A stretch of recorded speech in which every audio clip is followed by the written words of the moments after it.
Contoh misalnya, ketika Zakir Naik datang ke Indonesia tahun 2017, di hadapan 40.000 orang di Stadion Bekasi, di Stadion Patriot Bekasi, dengan pengawalan Kepolisian Negara Republik Indonesia, dia berorasi, demikian orasinya. Dia bilang begini, bahwasanya tidak pernah Yesus mengklaim keilahian. Kalau ada Yesus mengklaim keilahian, saya masuk Kristen. Langsung umat Muslim teriak, Allahu Akbar. Sudah mau nonton videonya atau percaya aja sama saya? Ya, gambarannya udah ketangkap sama saya. Mau nonton videonya? Ya. Hanya 1 menit videonya, mau nonton? Ya, coba. Baik, biar teman-teman tahu ya. Nih, biar teman-teman tahu. Saya akan tunjukkan. Bentar. Bentar ya. Saya akan tunjukkan, saya balikkan dulu. Biar kita sama-sama nonton ya. Abang kan sarjana nih. Kalau sarjana pasti ngerti lah bahasa Inggris ya. Jadi tidak perlu saya inikan. Saya terjemahkan. Nih. Saya balik dulu kamera saya sebentar.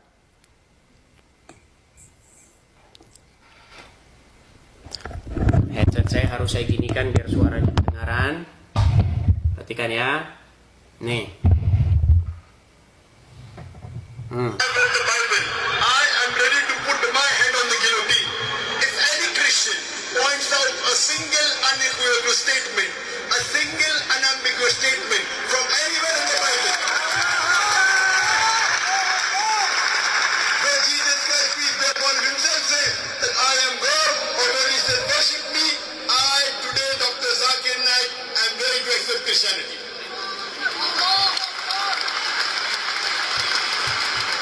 In fact, if you read the Bible, Jesus Christ, peace be upon him, has clearly mentioned, and in several places, he never claimed divinity. It's mentioned in the Gospel of John, chapter number 14, verse number 28. Jesus Christ, peace be upon him, said, my Father is greater than I. Gospel of John, chapter number 10, verse number 29. My Father is greater than all. Gospel of Matthew, chapter number 12, verse number 38.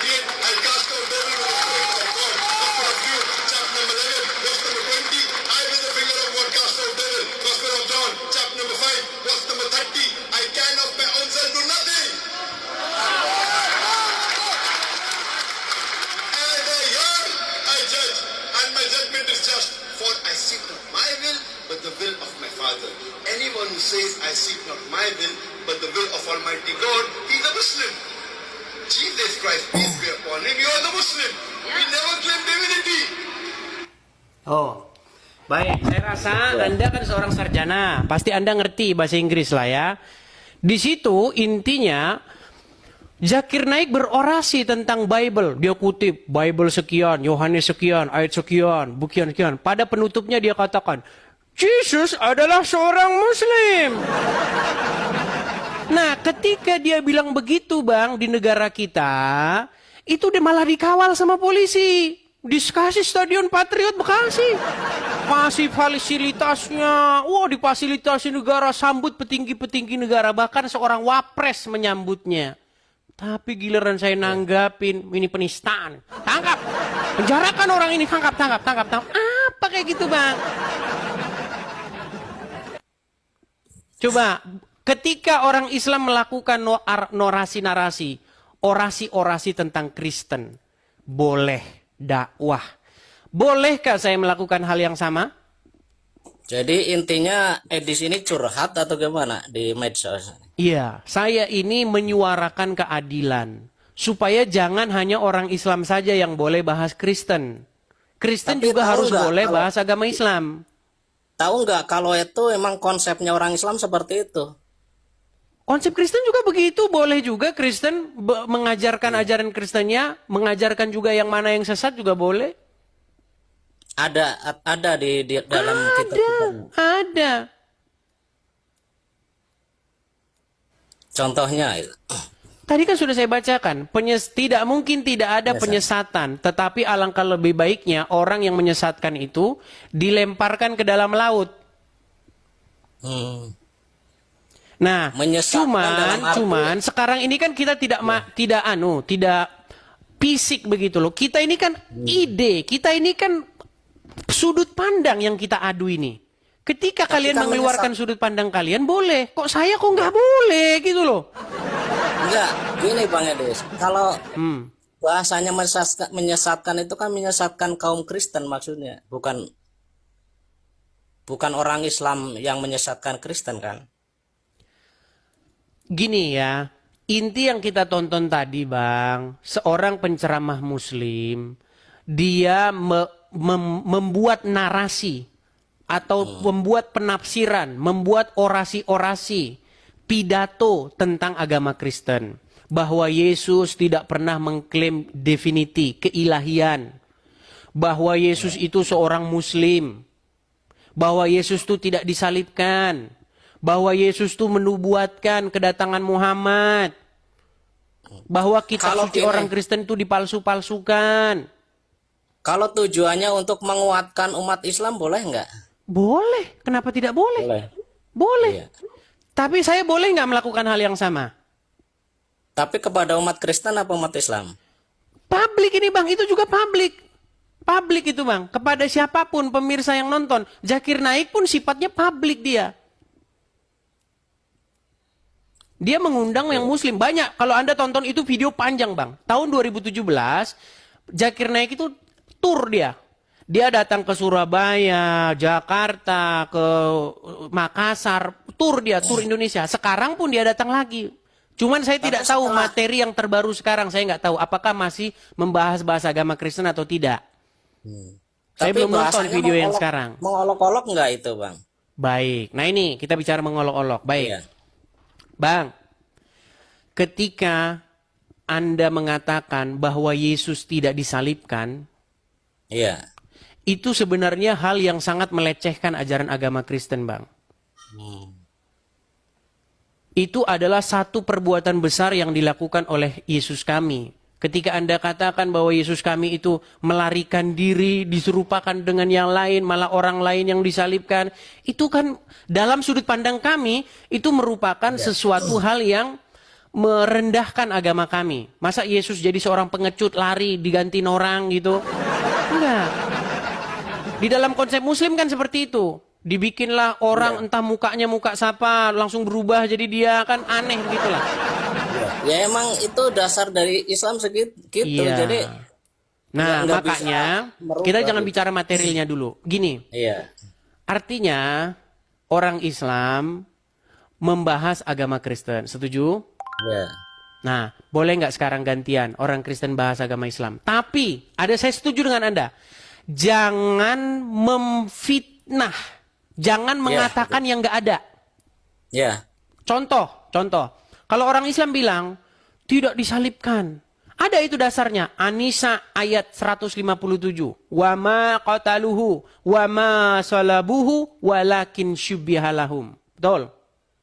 Mereka Pemahamannya tidak gimana? membunuhnya dan mereka Iya. juga tidak menyalibnya melainkan yang diserupakan oleh dia. Betul? Oleh mereka, betul? Ya. Nah. Jadi gimana pemahamannya? Saya pun ketika saya mengatakan sesuatu tentang agama Islam, saya tidak pernah memfitnah. Kalau saya memfitnah, saya sudah bilang, kalau ada orang Muslim yang bisa nunjukkan saya fitnah, nggak usah capek-capek lapor polisi. Saya lompat dari Monas. Ya. Ya, Coba. selama ini Bang Edis itu menyampaikan ayat-ayatnya itu sesuai konteksnya. Terus ya dalil-dalil hadis ya itu emang sesuai. Cuma mungkin narasinya aja Bang yang perlu Iya, kalau narasi saya memang sedikit saya buat sarkas. Itu namanya satu bagian entertainment. Ya. Zakir Naik juga melakukan hal-hal yang sarkas. Sama, itu juga bagian dari entertainment. Gitu loh. Ya, ya emang sekarang seperti itu modelnya Bang. Kenapa sekarang naik ini rating perdebatan? Tapi yang dikhawatirkan ini implementasi kepada masyarakat ini Bang. Gimana menurut Saya setuju. Begini, tadi kan yang nonton 40.000 orang. Itu live, itu nontonnya langsung itu, on-site ya. langsung di situ nonton. Ini online yang nonton ini 27.000 orang. Artinya sama-sama ditonton. Nah, ketika Zakir Naik ditonton 40.000 orang, adakah perkataan bagaimana nanti kalau menimbulkan gesekan, bagaimana nanti kalau menimbulkan disintegrasi? Nggak ada. Nggak ada kan? Tapi tiba-tiba kalau saya ngomong, kenapa ada pernyataan seperti itu? Ini yang saya juga heran. Kalau orang Islam bahas Kristen, nggak ada kata-kata, nanti terjadi perpecahan bang, nanti terjadi ini. Bahkan mereka pajang itu di jalan raya. Apanya? Apakah Bible dipalsukan? Ada bannernya itu. Nggak ada menimbulkan disintegrasi, nggak ada polisi di situ nurunin bannernya, nggak ada di situ ulama datang nurunin bannernya, nggak ada. Tapi kenapa ketika orang Kristen melakukan hal yang sama, langsung dibilang, bagaimana nanti bang implementasinya dengan masyarakat awam? Berarti Anda sedang menunjukkan bahwa masyarakat Islam gampang marah. Tapi kan itu sebagian kecil aja bang yang pro gitu kan. Kenapa dijadikan topik seolah-olah semuanya gitu Islam itu pro gitu? Baik, buktinya ada nggak orang Islam datang menurunkan banner? Adakah orang Islam datang menghentikan acara itu? Nggak ada. Bahkan didukung oleh petinggi-petinggi negara. Yang nyambut, bang tahu nggak yang nyambut Zakir Naik waktu itu siapa? Ya itu ada dasar hukumnya di negara bang berarti. Bang, menurut Kitab Undang-Undang Hukum Pidana, ya, yang berlaku pada waktu itu, dan juga menurut pasal 156A KUHP, barang siapa, intinya itu bunyinya, barang siapa melakukan penafsiran terhadap suatu agama yang diakui di Indonesia, di mana penafsirannya tersebut bertentangan dengan pengertian umum yang dimaksud dalam satu itu disebut menistakan agama. Saya kasih contoh. Contoh misalnya, Pak Ahok ketika dia mengutip Al-Maidah 52, ya kan, dikatakan jangan mau dibodoh-bodohi, pakai Al-Maidah begitu kan? Tahu nggak apa yang terjadi? Ngamuk orang Islam. Itu dia baru cuma ngomong jangan mau dibodohi doang, udah kayak begitu. Apalagi menafsirkan sesuatu. Nah, ini Zakir Naik dia sudah menafsirkan sesuatu terhadap Bible kami. Menurut Tapi sekarang Yohanes, kan dengar ditolak bang. Bagaimana? Dengar ditolak itu yang mau ke Jawa itu. Gimana? Iya, tetapi kan yang nolak bang malah justru yang nolak itu oknum orang Islam. Jadi kalau Anda katakan yang mendukung orang Islam itu cuma dikit, justru yang menolak itu malah lah oknum. Mana ini? Jadi begini bang, jadi ya kita ini aja lah. Kalau masalah pemahaman akidah itu kan kita masing-masing. Ya kalau sifatnya untuk mengedukasi Bang Edis ya ini untuk masyarakat Indonesia ya khususnya yang masih awam-awam gitu. Jadi ya saya cuma pesan gitulah, jangan terlalu menjas itu menilai. Misalnya Bang Edis Muhammad A B C D, nah itu kan kompetensinya sebenarnya walaupun itu yang sesuai hadis benar, sesuai Quran yang bacakan Edis benar, kan dalam penterjemahannya beda Bang. Oke, kita kasih contoh bang. Tadi saya mengatakan Muhammad mengalami dalam tanda kutip, mengalami gangguan dalam tanda kutip kejiwaan. Bukan berarti gila, saya tidak mengatakan dia gila. Muhammad mengalami salah satu emosional disorder atau depresi mental. Benar nggak statement saya itu? Secara logika itu manusiawi nggak? Iya, manusiawi. Benar nggak itu? Manusiawi, iya. Tapi yang saya katakan benar nggak? Ya kalau ada dalilnya mungkin benar, saya belum memahami juga. Pernah nggak Muhammad mencoba ingin bunuh diri, menjatuhkan dirinya dari tebing? Nah itu saya juga belum memahami. Belum tahu. Oke, sebelum kita masuk ke situ, saya mau tanya, orang yang mencoba untuk mengakhiri hidupnya dalam dunia ilmu psikologis, ya, dalam dunia ilmu-ilmu yang demikian saya juga nggak ngerti, itu mengalami salah satu penyakit mental, betul nggak? Boleh jadi. Boleh, jangan boleh jadi bang. Gimana ini Anda ini? Anda sarjana sosial loh. Coba. Itu gimana? Maksudnya gimana maksudnya? Samaan sama orang yang depresi gitu. Rasulullah itu gimana? Baik, kita akan kasih contoh dulu ya. Hadis itu tertulis di mana ya? Jadi teman-teman, ada sebuah hadis yang menyatakan bahwa Muhammad itu mencoba ingin bunuh diri, ya. Kita tampilkan dulu hadisnya. Bentar. Sekaligus disampaikan penyebabnya, Pak. Penyebabnya itu adalah karena wahyu itu berhenti turun. Wahyu tidak turun dalam sekian lama, kemudian Muhammad mencoba ingin bunuh diri. Sebentar, saya kasih hadisnya dulu ya. Saya tampilkan dulu hadisnya. Oke, saya balik ya. Ini diakui oleh ulama-ulama ya, tapi ya memang banyak orang Islam kan nggak ngerti agama Islam. Ini baik. Iya Bang, sambil belajar saya Bang, supaya Baik, tahu. baik. Saya senang kalau ada muslim mau belajar gitu loh. Nih ya, ini hadisnya nih. Ini Arabnya. Ya. Kita bacakan ya nih. Az-Zuhri berkata, Urwah memberitahuku dari Aisyah. Semoga Allah meridhoinya. Yang berkata bahwa wahyu terhenti untuk beberapa waktu hingga Nabi SAW bersedih.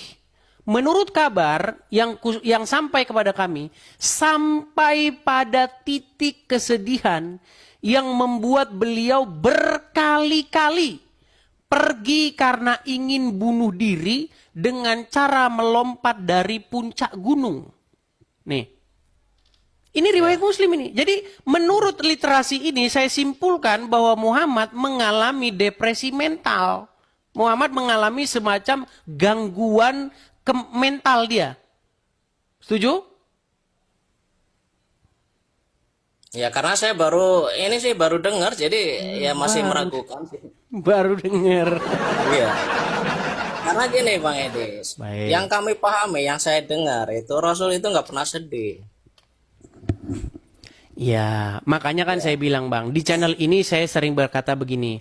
Kalau kalian nonton channel saya, banyak hal-hal yang kalian tidak pernah dengar di pondok pesantren. Ya. Banyak hal-hal yang kalian tidak pernah dengar di ceramah-ceramah kajian subuh, di ceramah Trans TV. Kalian nggak pernah dengar. Karena selama ini disembunyikan. Terus gini Bang, saya kan memahami Al-Quran itu nggak ada kontradiksi, tapi di lain waktu pernah dengar Bang Edis itu bahwa Al-Quran ini sangat kontradiksi dengan ayat yang lain gitu. Baik, mau saya kasih satu contoh kontradiksi dalam Al-Quran? Ya betul. Baik. Mana yang bertentangan? Baik, oke. Menurut Al-Quran, Al-Quran itu berbahasa apa? Bahasa Arab. Oke. Kalau berbahasa Arab, artinya tidak ada satupun kosakata yang tidak memiliki artinya, betul? Artinya semuanya sama artinya gitu atau gimana? Saya kasih contoh. Bang, kita ini manusia. Ya. Menurut Bible, ya, ada banyak sekali bahasa di muka bumi ini. Ada ribuan, puluhan, bahkan jutaan kosakata di muka bumi ini. Setuju? Ya. Ada nggak satu kosakata yang tidak punya arti? Kosakata punya arti, Pak. Baik.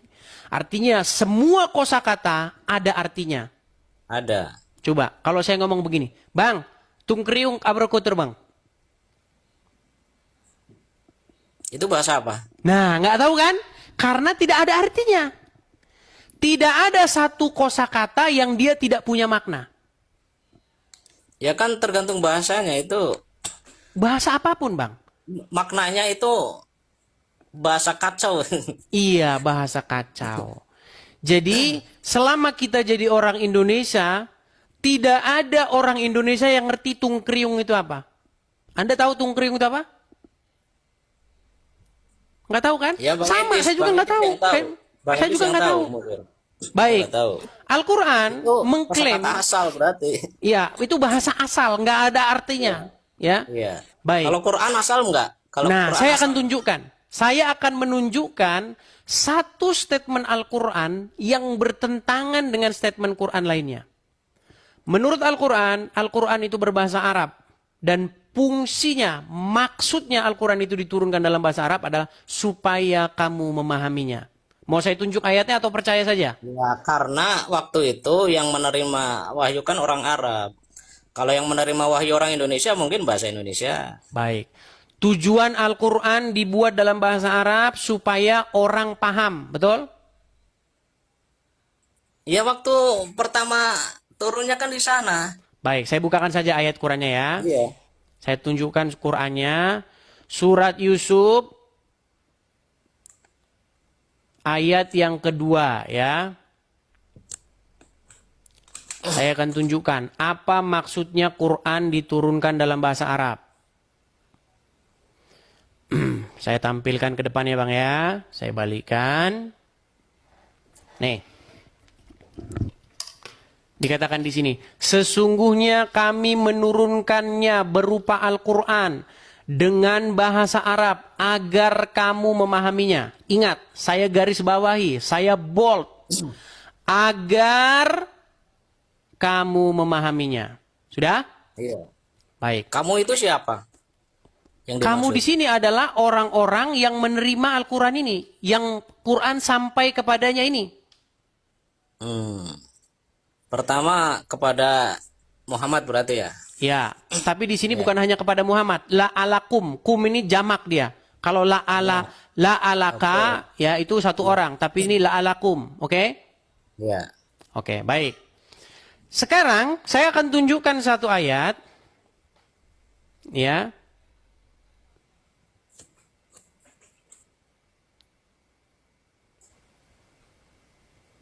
Saya akan tunjukkan.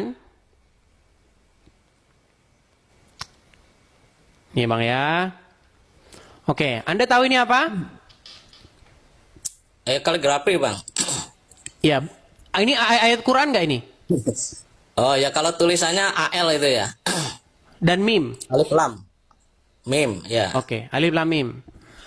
Bang, ini ayat Quran bukan alif lam mim ini? Alif lam mim, ya itu biasanya di awal-awal surat gitu. Ya, alif lam mim. Coba saya tanya, tujuan Al-Quran diturunkan supaya kamu memahami, betul? Ya. Oke. Coba, ada nggak orang Islam yang paham ini? Ya, itu perlu konteksnya belajar dulu sih. Kalau saya nggak memahami.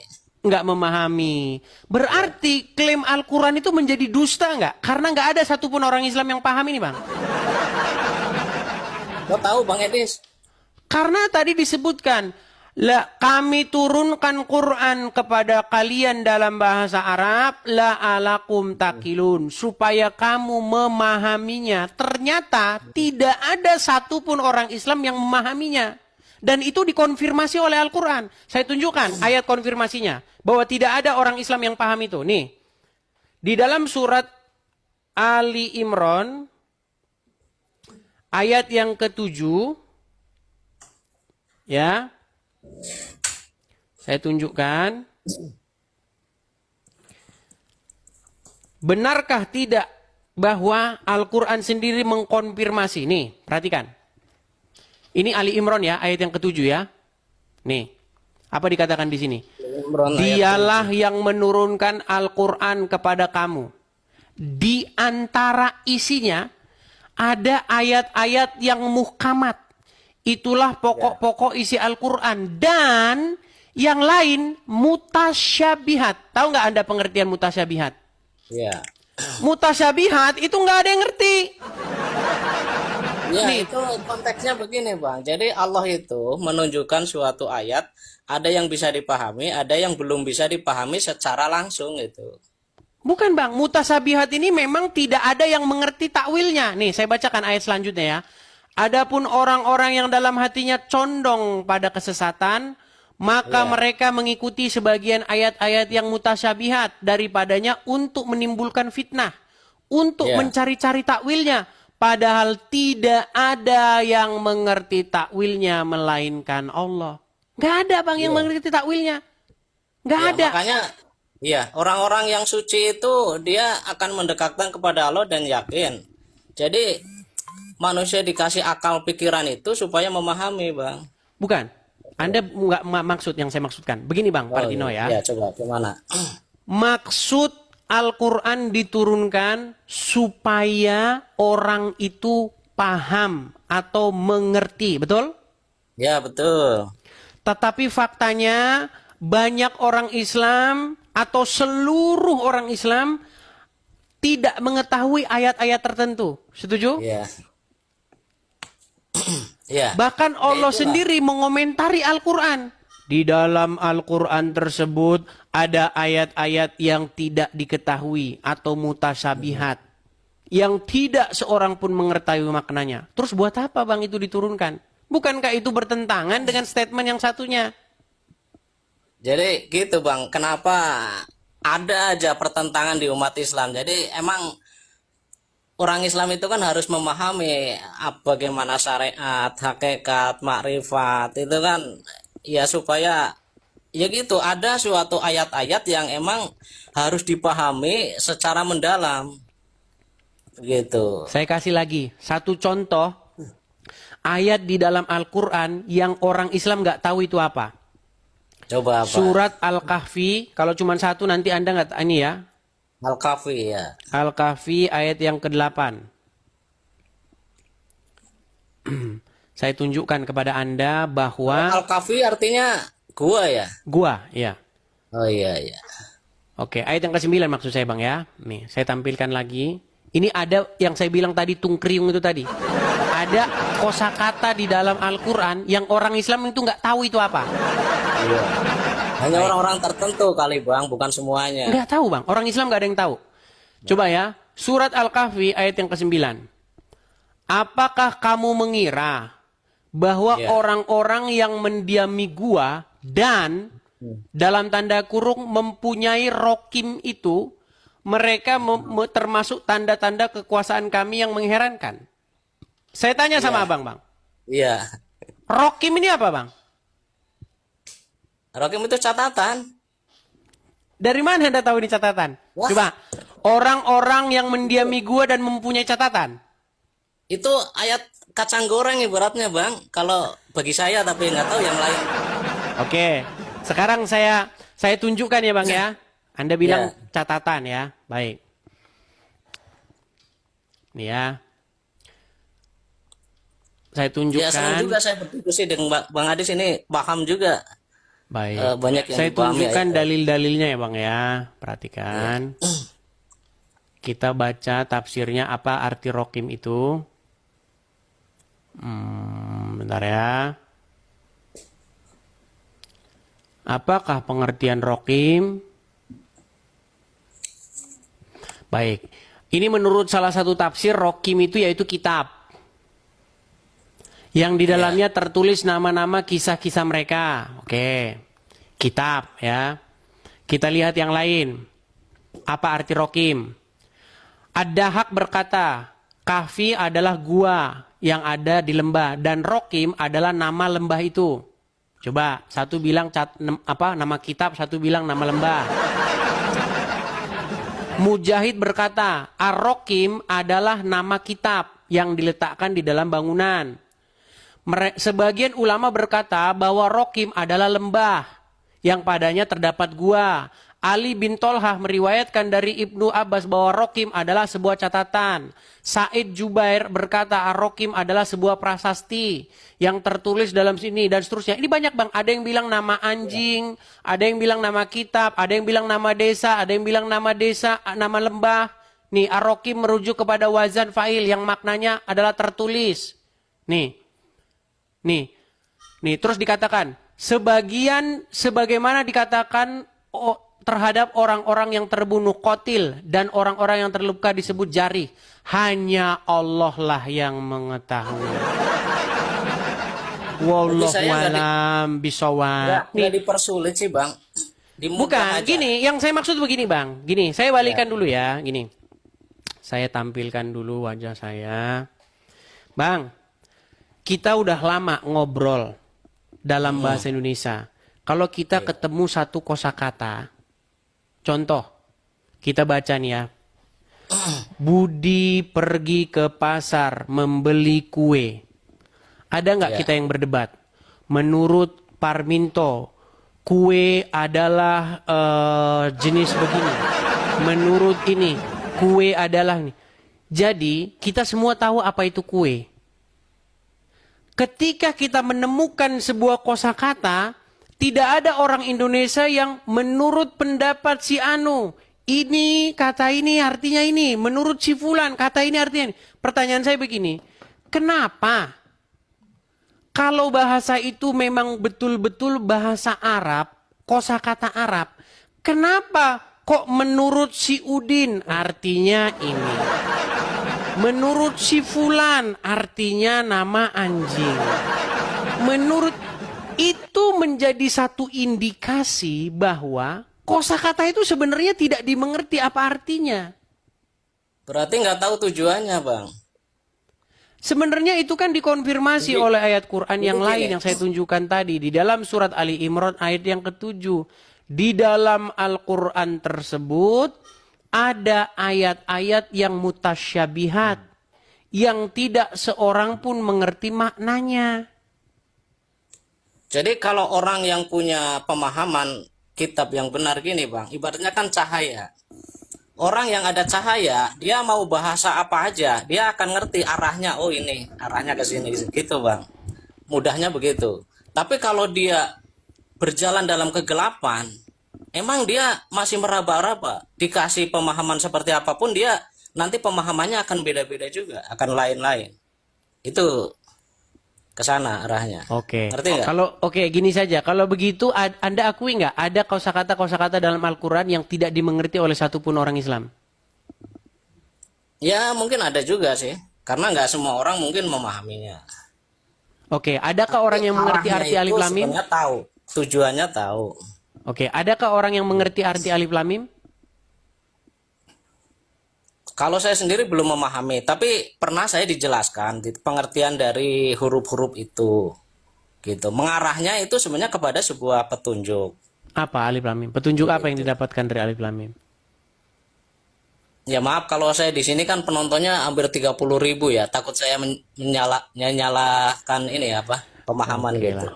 Baiklah. Jadi gini Bang, coba Anda tahu nggak? Pasti orang Islam tahu bunyi ayat ini. Zalikal kitabu la roiba fihi hudal lil muttaqin. Pernah dengar ayat itu? Iya, Pernah dengar? iya. Oke, apa artinya? Ya inilah kitab, tidak ada keraguan. Tidak ada keraguan. Sekarang saya tanya, apa pengertian keraguan? Itu meyakinkan. Oke. Tidak ada. Oke, ada kepastian, betul? Ya, Ada kepastian, betul? ada kepastian. Oke, contoh.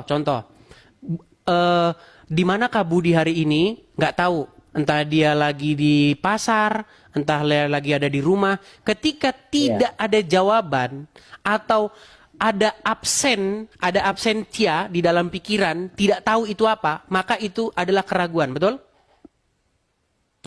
Kalau belum pasti kita memahami berarti Keraguan, betul? ya. Oke. Anda tahu alif lam mim? Alif lam mim yaitu tadi huruf. Ya, Anda tahu apa itu artinya? Ya. Kurang paham, Tidak tahu. Berarti Anda memiliki keraguan nggak?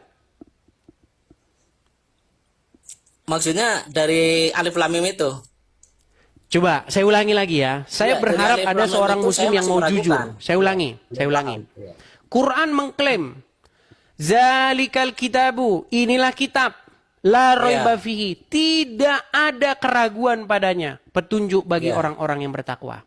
Iya. Oke. Al-Quran mengklaim tidak ada keraguan padanya. Sementara Anda memiliki keraguan padanya. Apa keraguan yang Anda miliki? Anda tidak tahu jawaban, Anda tidak tahu maksud yang dimaksudkan dalam Al-Quran tersebut.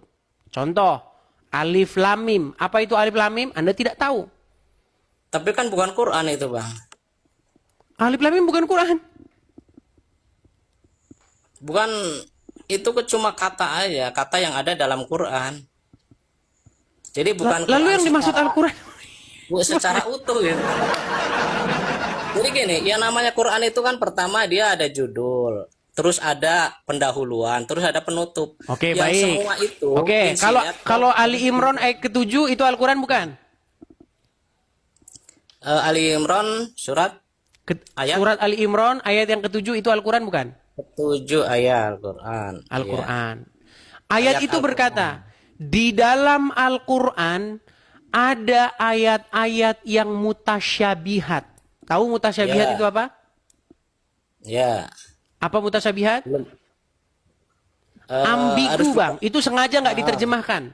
Makanya penerjemah Quran ini kadang-kadang juga kata-kata tertentu nggak diterjemahkan.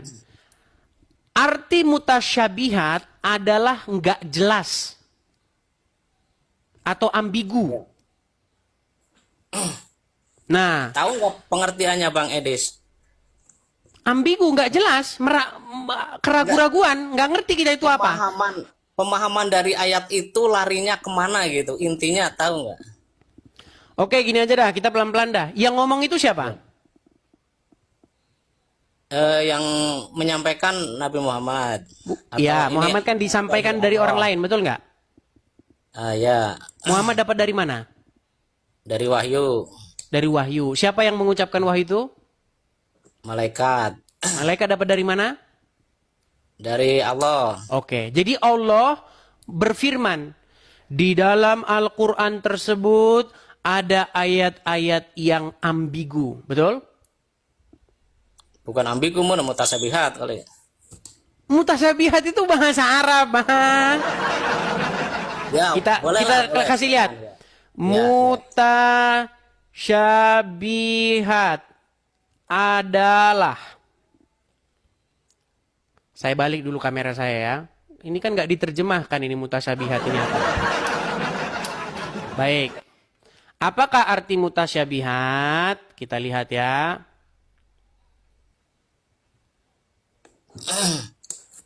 Bentar.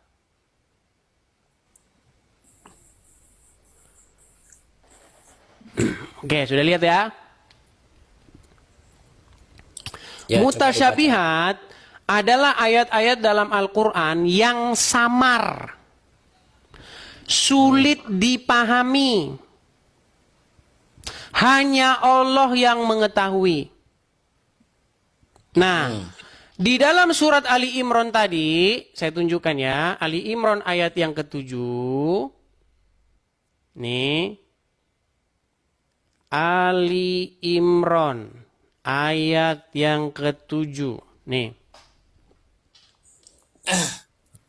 Perhatikan. Di antara isinya ada ayat-ayat yang muhkamat. Itulah pokok-pokok isi Al-Quran. Dan yang lain mutasyabihat. Yang ngomong bahwa di dalam Al-Quran ada ayat-ayat yang mutasyabihat atau samar atau ambigu, siapa? Quran itu sendiri Iya, siapa yang ngomong? dari Allah. Nah, berarti Allah ngomentarin Al-Quran sendiri, betul nggak? Ya. Iya, Allah ngomentarin Al-Quran. Di dalam Al-Quran tersebut ada ayat-ayat yang ambigu. Sementara Allah yang sama berkata di dalam surat Yusuf ayat yang kedua. Nih, saya tunjukkan. Yusuf ayat yang kedua. Perhatikan. Nih, di sini dikatakan apa? Nih. Sesungguhnya kami menurunkan kepada kamu berupa Al-Quran dalam bahasa Arab. Agar kamu memahaminya. Tapi Allah besok ngomong lagi. Di dalam itu ada ayat-ayat yang kamu tidak bisa memahaminya. Bagaimana mungkin Allah menurunkan ayat biar bisa dipahami, tetapi di detik yang sama Allah bilang di dalam itu ada ayat-ayat yang nggak bisa dipahami. Oh, jadi Itu sama saja yang begini bang, dimaksud sama saja begini. kontradiksi ya. Itu sama-sama saja begini loh, begini. Oh ya. Ya, kamu, saya kasih tulisan dalam bahasa. Contoh saya ngomong sama, misalnya Anda orang Jawa misalnya. Nggak ngerti bahasa Indonesia misalnya. Kamu saya kasih tulis dalam bahasa Jawa supaya kamu bisa memahami. Tapi saya bilang, tapi di dalam ayat tersebut ada ayat-ayat yang nggak bisa kamu pahami. Jadi gini bang, ayat Allah itu kan ada yang tersirat, ada yang tersurat. Nah itu yang perlu dipahami. Kalau yang tersurat mungkin bisa dibaca, tapi yang tersirat itu emang harus dipahami dengan pola pikir. Al-Quran yang tersurat nggak? Memahami. Gimana? Yang dalam Al-Quran itu tersurat nggak? Ada tersurat ya. Oke. Alif Lam Mim tersurat? Tersurat. Oke. Tidak bisa dipahami? Kalau untuk saya belum. Coba Mungkin siapa kalau orang yang Islam ahli- yang paham Alif Lam Mim? Yang ahli bahasa mungkin ada kali. Nggak ada bang Saya orang belum Islam yang paham Alif Lam Mim. Nggak ada. Nggak ada. Ya. Kalau ada berarti tidak ada satupun ayat yang mutasyabihat. Sedangkan Allah bilang, Allah sendiri sudah ngomong di dalam Al-Quran tersebut ada ayat-ayat yang mutasyabihat yang tidak seorang pun mengerti maknanya. Kalau ternyata semua ayat dalam Al-Quran dimengerti, berarti ayat ini malah jadi bohong.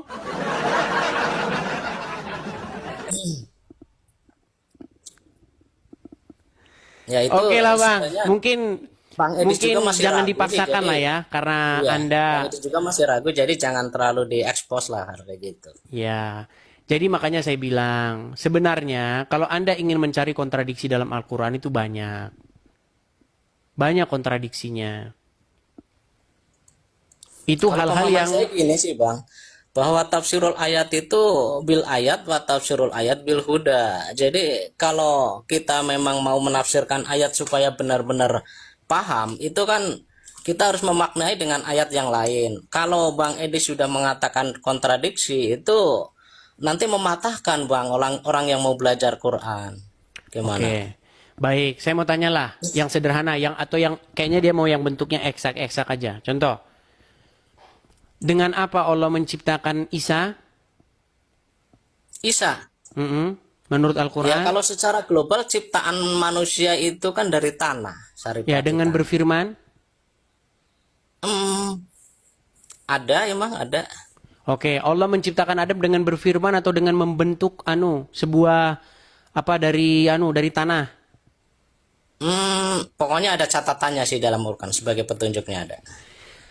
Menurut Al-Quran, Allah menciptakan Adam dengan berfirman, jadilah, lalu jadi. Ternyata di dalam Al-Quran, Allah tidak menciptakan Adam dengan cara yang demikian. Oh iya, gimana bang? Menarik ini, gimana coba? Menurut Al-Quran, Allah itu meniupkan ruhnya, sehingga dia menjadi hidup. Tapi menurut Al-Quran katanya nggak seperti itu. Diciptakan, jadilah, maka jadi. Itu sudah salah satu pertentangan dalam Quran. Kasih contoh nih.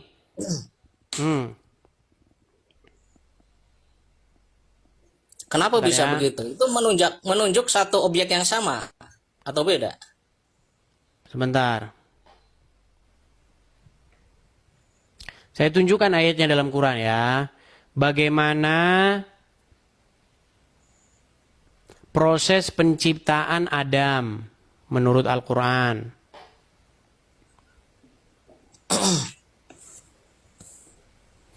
Perhatikan ya. Saya balikan. Itu ada di dalam Quran surat. Nih. Duh, sorry agak buram nih. Kelihatan ya bang ya. Ya, coba bacain aja. Surat As-Sod ayat yang ke-72. Maka apabila telah kusempurnakan kejadiannya dan kutiupkan kepadanya rohku, maka hendaklah kamu tersungkur dengan sujud kepadanya. Ini penciptaan Adam, bang. Iya. Jadi setelah ruh Setelah Adam itu dibentuk, kemudian ditiupkan ruhnya Allah itu, lalu disuruh sujud semua kepada Adam itu. Ya kan? Jadi ini ajaran penyembahan manusia ini dalam Quran. Kalau Bang Edis tahu nggak ruh itu apa? Kita jangan bahas yang ruh dulu, Bang. Kita bukan Oh, itu iya, pokok iya, bahasan iya. kita. Yang Iya, kita boleh. bahas di sini nih, ya. Ini dikuatkan lagi oleh hadis nih. Setelah Allah meniupkan ruh ke dalam jasad Adam, hingga ketika ruh itu sampai di kepalanya, Adam pun bersin dan mengucapkan alhamdulillahirabbil alamin. Nah, itu jadi contoh yang baik itu, alhamdulillah. Nah, artinya penciptaan Adam bukan dengan cara jadilah maka jadi, betul? Ya, boleh, boleh. Tapi menurut ayat Quran yang lain, saya tunjukkan. Semisal penciptaan Adam nih.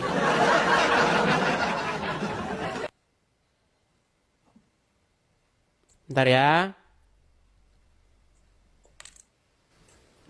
Saya tunjukkan ayatnya. Itu ada di dalam Quran surat Ali Imran ayat yang ke 59. Apa dikatakan di sini? Sesungguhnya misal Isa di sisi Allah ialah seperti penciptaan Adam. Allah menciptakan dari Adam dari tanah, kemudian Allah berfirman, jadilah. Maka jadilah dia manusia. Gak ada jadilah dia manusia menurut ayat Quran yang lain. Menurut Quran ayat yang lain, bukan jadilah engkau manusia, enggak. Tapi ditiupkan ruh. Tapi menurut di sini, jadilah, maka jadi. Ini yang mana yang benar? Yang benar itu yang bisa memahami, Bang Edis. Kalau nggak bisa memahami, ya kontradiksi. Berah. Ya, jadi gini, konsep ruh di situ kan, konsep dia meniupkan sebuah ajaran untuk diyakini oleh Nabi Adam dan keturunannya. Nah, konsep kejadian manusianya itu digambarkan Nabi Isa itu seperti Nabi Adam. Mulailah mengarang bebas. Gitu. Oke lah Bang, kita Oke. undang dulu muslim yang lain ya. Siap, makasih Bang. Oke, sama-sama Bang Partino, sama-sama. Ya, saya Undang ya.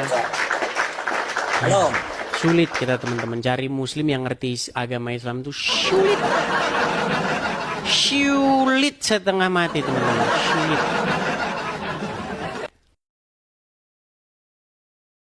Iya iya iya iya.